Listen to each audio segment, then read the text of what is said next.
Welcome to VLN IAS. The video you have seen has been trending in the social media for the past few days. In the video, it is shown that a lady is beating a doctor in a clinic. The lady in this video is actually the doctor of the chief minister of their state. The issue emerged when she was not given or she was denied a VIP treatment when she came to the hospital. So this actually raises so many issues. On the first side, the issue of VIP culture that are existing in our country. So there are issue of privileges for such VIP people, and there some tussle for them when they were treated like common people. The next issue is about the dilemma that we are facing. On the one side, we are working for women empowerment. On the other side, there are incidents happening like this, where women is making use of this law for their advantages. So it is a high time that several other stakeholders should come into one platform, like NGO activities. National Women's Commission should come and take up this case suo moto and should give a proper framework for the issue or overcoming such cases in the future. So at the current time of pandemic, such an attack over this health work is not a good one, and it should be prevented at the early. On this backdrop, I invite you all for today's editorial discussion and news analysis, dated 24th August 2022. So let's begin the discussion. So let's look into what is the first news for today. The first news for today is a news relating to telecommunication. It is about 5G rollout. So the author is saying about the law enforcement challenge that we are going to face with the rollout of 5G technology. So what is the current background is that we are having a shaky cybersecurity foundation. So this rollout has huge implication over our cybersecurity landscape. So now let's look into what is this 5G technology. This 5G technology, it is the latest upgradation of long-term evolution mobile broad network. What is this long-term evolution? It is actually a set of standards in telecommunication. For example, in computer network system, we have standard known as IP protocol. Earlier we were having IPv4 protocol. Now we switch to IPv6 protocol. So it is set of standard that we must follow when we are carrying out computer operation. Likewise in telecommunication also, there are certain standard that we must follow when we carry out operation. Such standard is known as long-term evolution in mobile broadband network. So its latest upgradation is known as 5G technology. So it mainly works in three bands. So it mainly works in certain frequency. First is low, mid, and high frequency spectrum. That means spectrum means the amount of passage space that the waves takes to travel in the air. So there are several, and this medium is divided into several frequency. So there are certain range of frequency which is classified as low frequency, certain range is classified as medium frequency, and certain is classified as high frequency, which have their own unique properties and utilities also. So now let's look into what is the global progress so far which have happened in the 5G technology. Rather than governments taking initiative, big telecom companies are taking initiatives for the 5G rollout throughout the world. The first and foremost is the companies from the US like AT&T, Verizon was the first to have a commercial 5G rollout in USA. Then in China also, there are unicorn companies like Unicorn, Huawei is also running in the race for 5G technology. South Korea also, Samsung company, it has been in this field since 2011. So they have moved so much forward in the case of 5G technology evolution. So now let's look into what is India's progress so far. So as considered to India, India had planned to start 5G service as soon as possible, with the aim to capitalize the better network speed and strength and technology promise. So India is also trying to capture this 5G technology with the aim of increasing speed and other network connectivity. Currently, India has 4G and 3G network, and companies are gearing up to launch 5G network.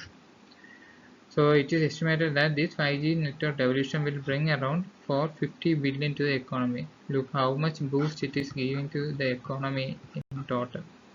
It is a huge boost. It is actually a huge multiplier both in employment terms and gross output of our GDP also. So now let's look into what are the main advantages why we take rollout of this 5G network. First and foremost advantage is the speed. The 5G network was faster on mobile phones and other devices as compared to 4G and 4G LTE. So when compared to its previous version, this 5G is far higher in the speed in connection. Now low latency. Low latency means the time delay that is taken place in while sending file or downloading a file in the network. So in 5G network the latency is very low. So it will be highly useful for application using artificial intelligence, Internet of Things, virtual reality, etc. We already know that Facebook has recently launched the online platform known as Meta. So these, along with this 5G, these type of online evolution will further get boosted.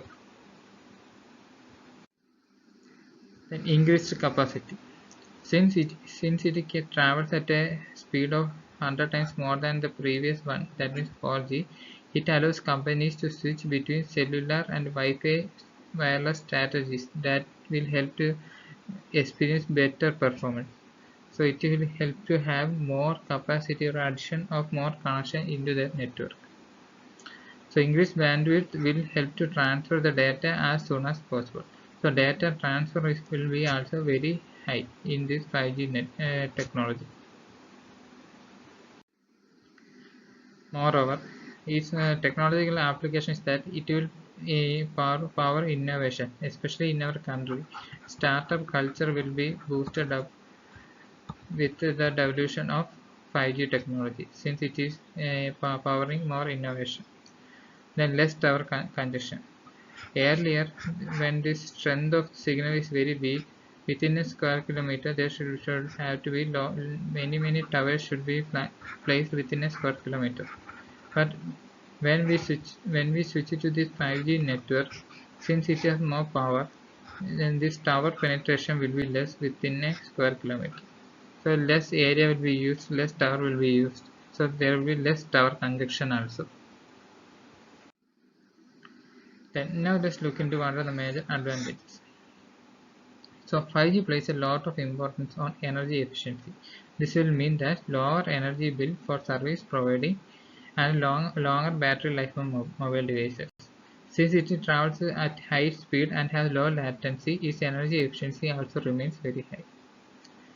This 5G technology will bring positive change in the governance structure of the country, including ease of living and ease of doing business. So on the one side there will be an or energy security, on the other side there will be boost to the governance, ease of living and doing business. It will also give boost to several other sectors like agriculture, health, education, infrastructure and logistics also. Okay, overall it will have a overall effect on the economy of our country. So now let's look into what are the major challenges. First and foremost challenges is coverage. It has limited global coverage and is available only to a specific location. Only cities can benefit a lot from 5G network. Already our country is facing an issue of digital divide. So since it is not accessible to majority of the population of the country, this digital divide will get further worsened with the devolution of 5G technology. Then heating issue with the device. Since it is a power intensive or energy intensive technology, the devices will be heated more or more energy will be required in running the device. Then another issue is weakened device battery. So since more power is utilized, the battery's capacity will also have to be increased. Then cyber security. Cyber security is one of the drawbacks in 5G because it will result in hacking. So expansion in the bandwidth enables criminals to steal the database. So when bandwidth is further expanded from the lower frequency to higher frequency, it is more prone to cyber security threat. So as 5G connects with more devices, the chance of attack is also very high. Lack of encryption early in the connection process. Since 5G lacks encryption and hackers can plan their attack, it will affect the companies to a large extent. So this is a nascent technology, so there will be a delay in its encryption process. As a result of it, these cyber criminals can attack this technology at the early stage itself. Another issue is of high cost. So new infrastructure is needed. So high cost in the deployment of the technology is an issue also. Then the expenses for setting tower stations are very high when compared to other networks.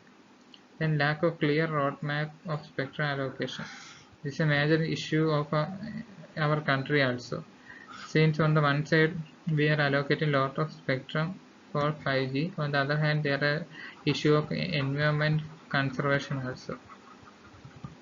Okay, so there is not that much clarity about how the spectra have to be allocated.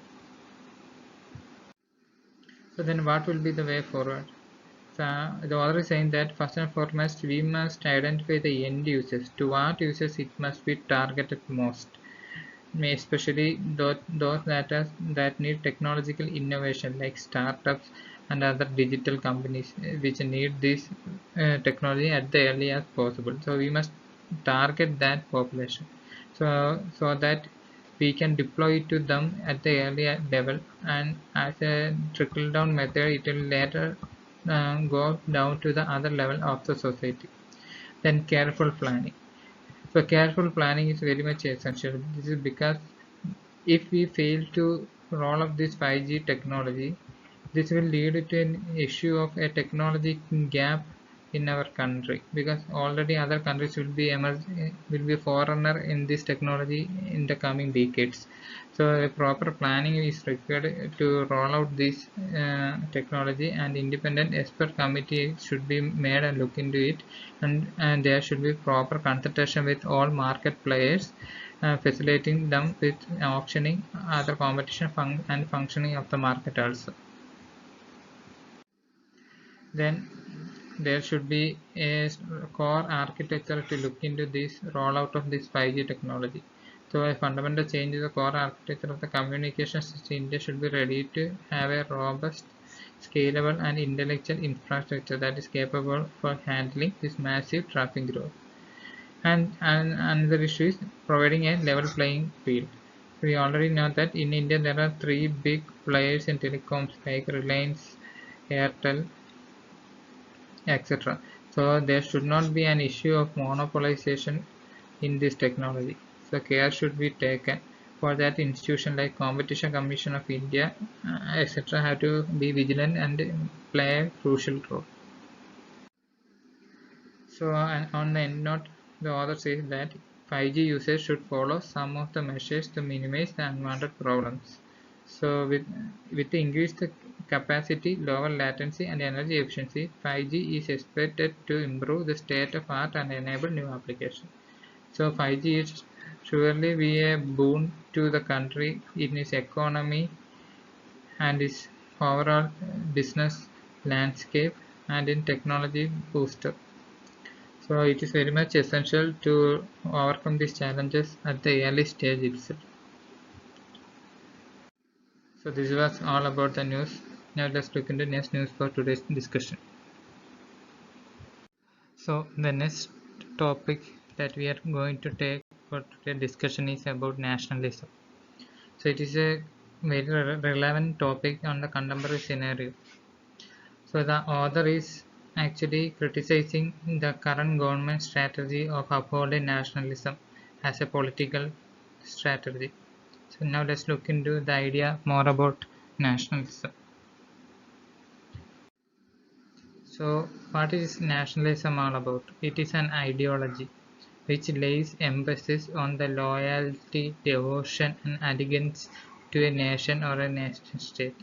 That means the people who are subjected to a particular territory, giving their devotion to a particular region or nation state is known as nationalism.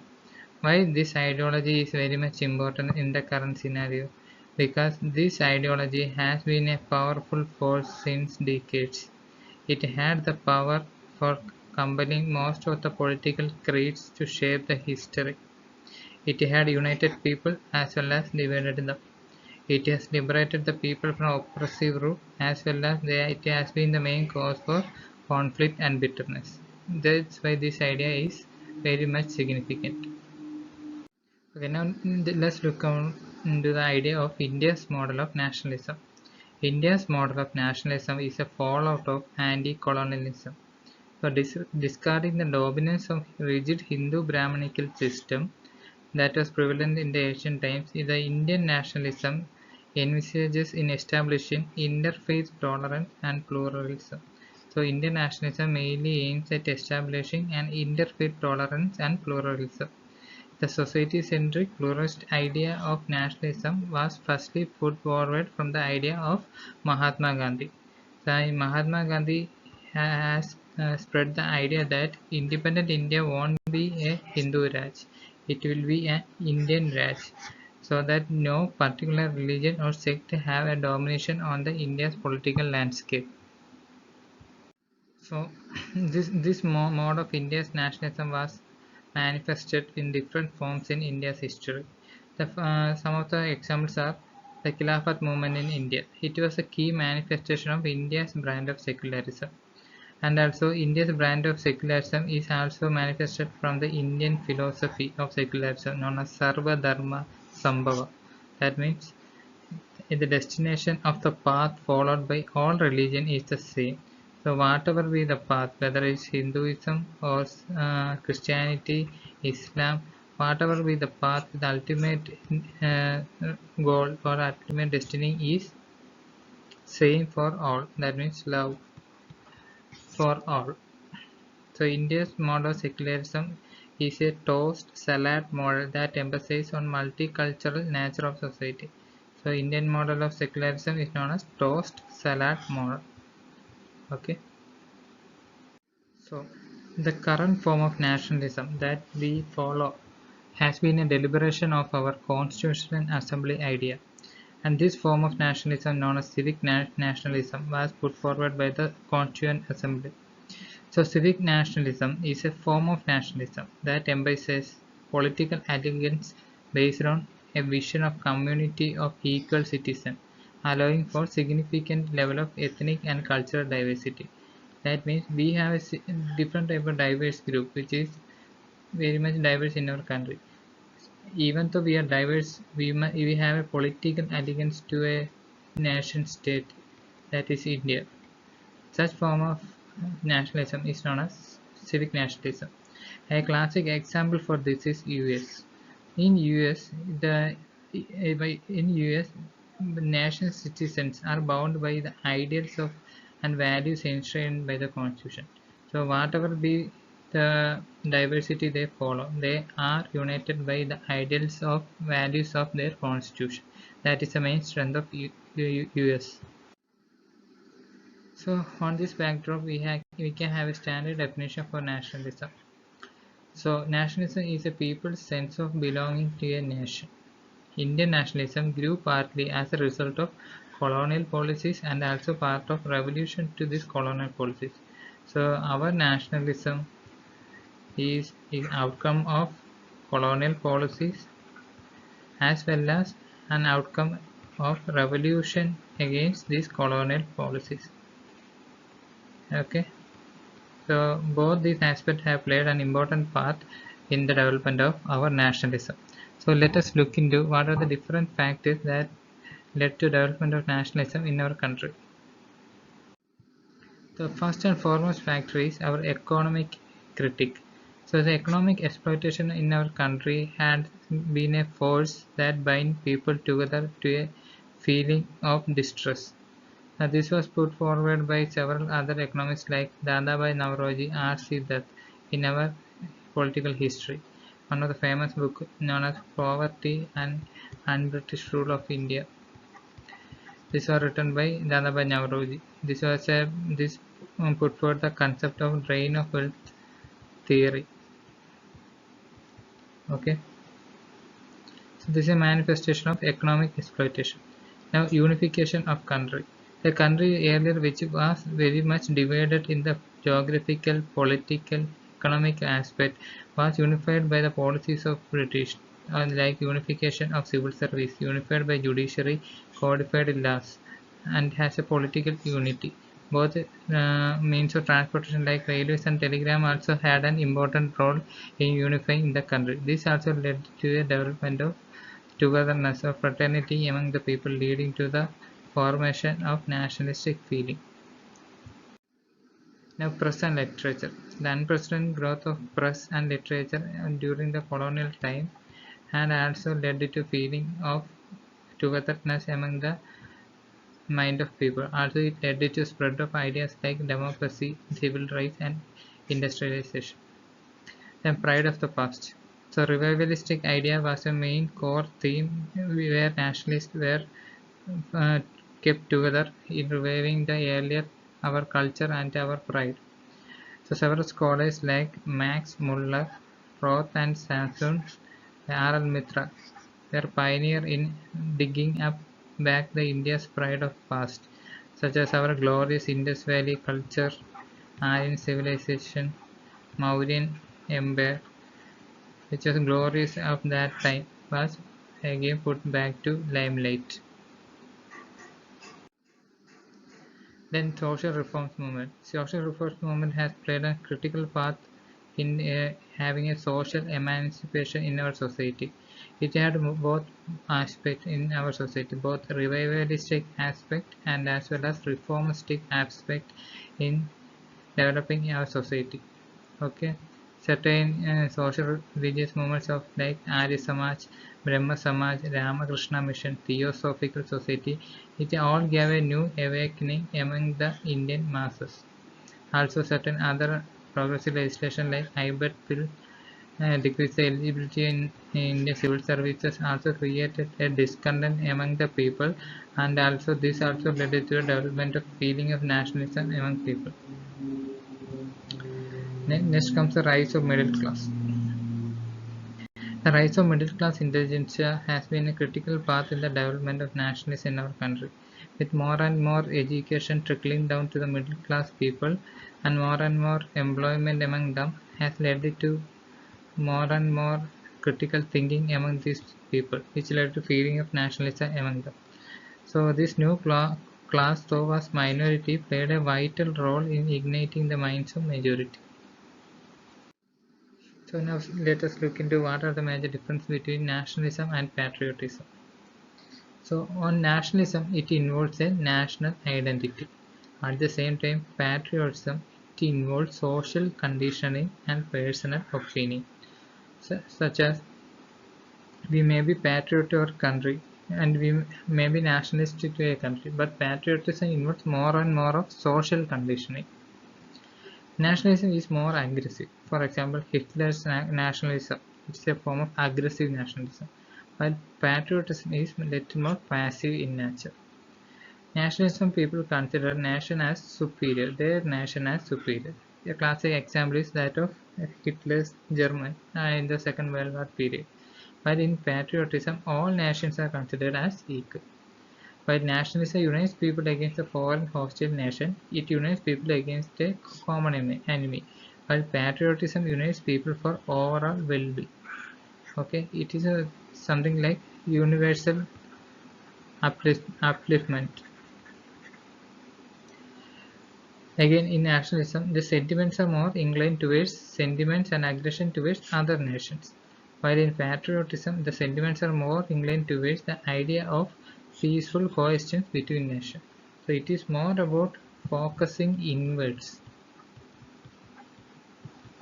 It is more about focusing outward.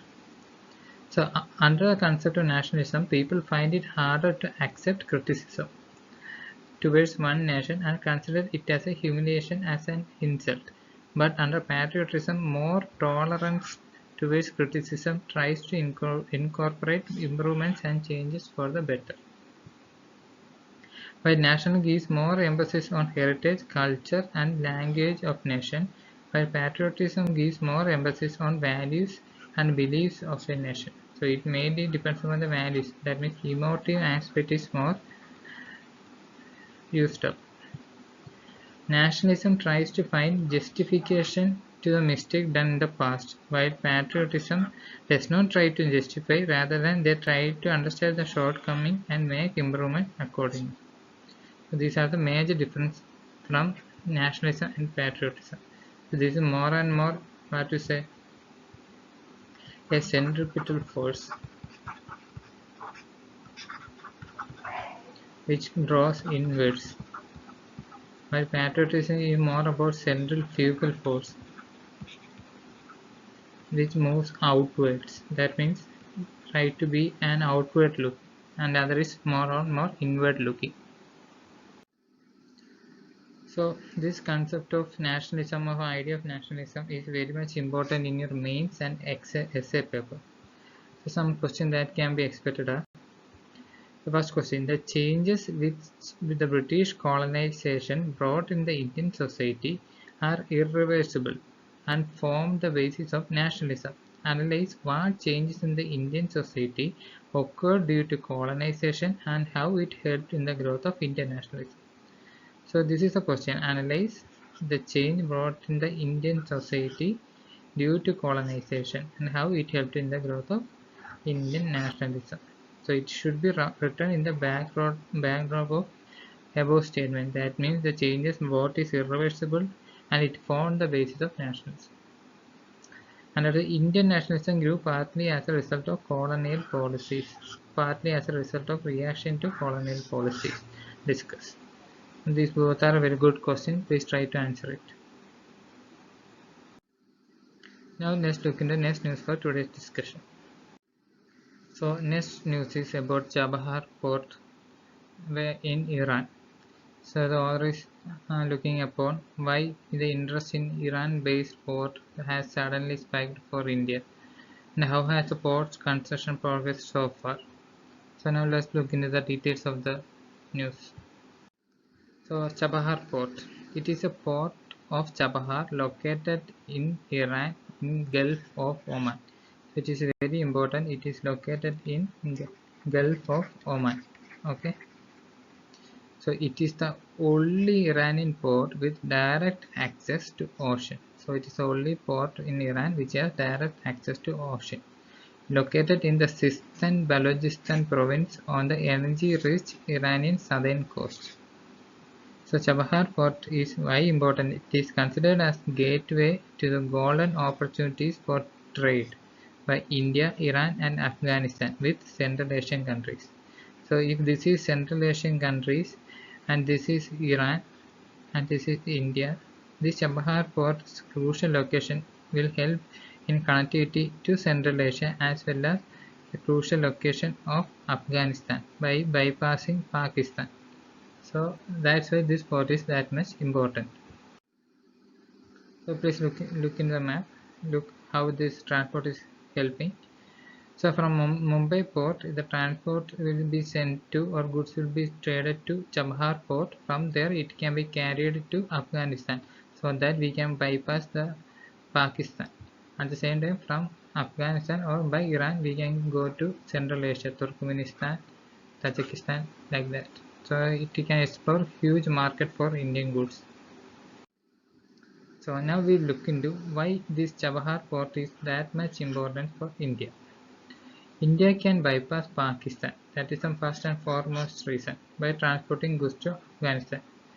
It will also help to boost access to Iran, which is considered as the gateway for the international north-south transport corridor.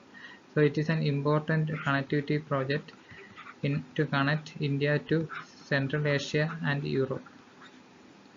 connect India to Central Asia as well as Europe.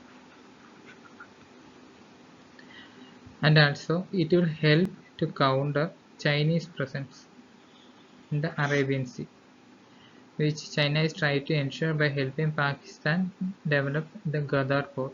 That means in order to counter the Chinese presence by developing Gadar port in Pakistan, this Chabahar port is very much essential for India to counter that project. So with the Chabahar port being developed and operated by India, Iran also becomes an military ally to India. So this military ally is very much helpful for India for its upper hand in Indian Ocean, Persian Gulf and Middle East. And another aspect is also important, like trade benefit.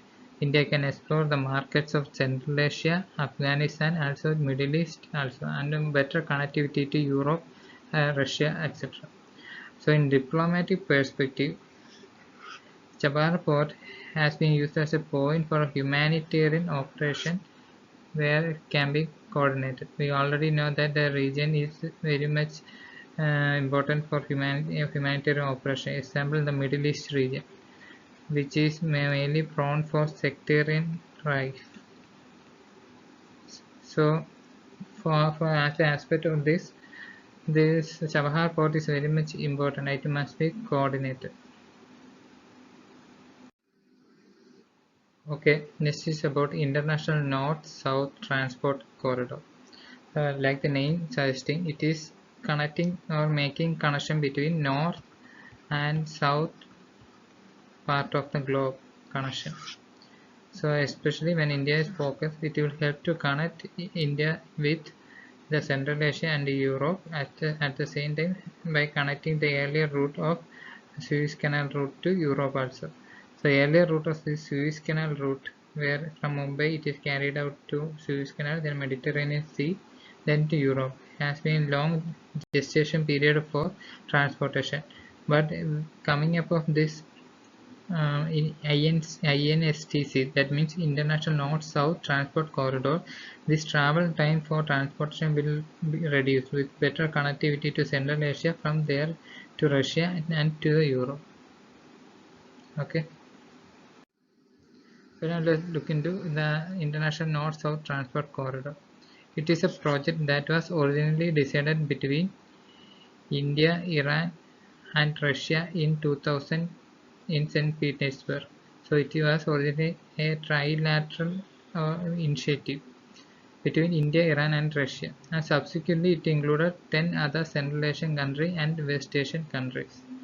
So these are the important Central Asian countries like Azerbaijan, Armenia, Kazakhstan, Kyrgyz Republic, Tajikistan, Turkey, Ukraine, Belarus, Oman, Syria, Bulgaria, etc. Pakistan, Turkmenistan, Afghanistan are not party to the INSTC agreement. It is very much important that Pakistan, Turkmenistan and Afghanistan is not party to this agreement but are interested in using the transport corridor. So what is this project all about? It is all about maintaining a 7,200 kilometer multi-mode network of ship, rail and road routes for transporting freight, aimed at reducing carriage costs between India and Russia by bringing about 30% and bringing down the transit time from 40 days by more than half. So it will also help to reduce the transit time from 40 days. So the route primarily involves moving freight from India, Iran, Azerbaijan and Russia. So it helps to move freight mainly in these countries like India, Iran, Azerbaijan and Russia. So this is all for today's discussion. Hope you enjoyed it. Please subscribe to the channel for future discussion. Thank you.